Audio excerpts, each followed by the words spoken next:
പല പല സ്വഭാവത്തിന്റെ സവിശേഷതകൾ ചേർത്ത് നാട്ടുപുറത്ത് പറയുന്നത് നോക്കാം.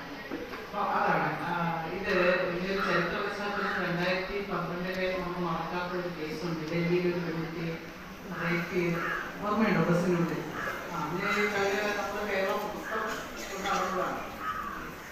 ശരി,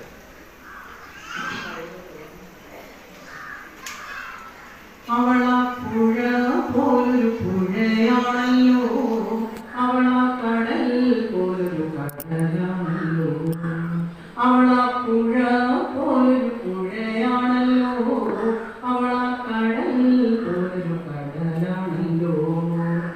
ആകാശം കാണും നേരം കണ്ണുപൊത്തും, ആളില്ല വഴികളിൽ നടക്കാത്തോട്, കരിമാനം കണ്ടാലും പേടി കൂടും, തെളിമാനം കണ്ടാലും പേടി കൂടും.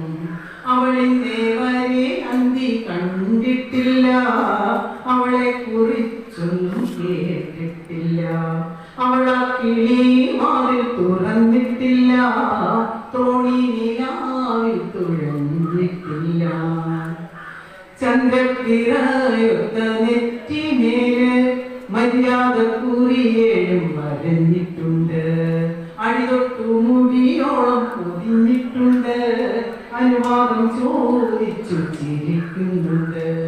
അവളാ വയൽ പോലൊരു വയലാണല്ലോ, അവളാ മരം പോലൊരു മരമാണല്ലോ, മാറത്തു കാറ്റെന്നാൽ വെച്ചാലും നാണിച്ചവളങ്ങു ചൊല്ലിപ്പോകും, കൈതയിൽ പെട്ടു മുറിഞ്ഞെന്നാലും മറുവാക്കു പറയാത്ത പെണ്ണാണല്ലോ.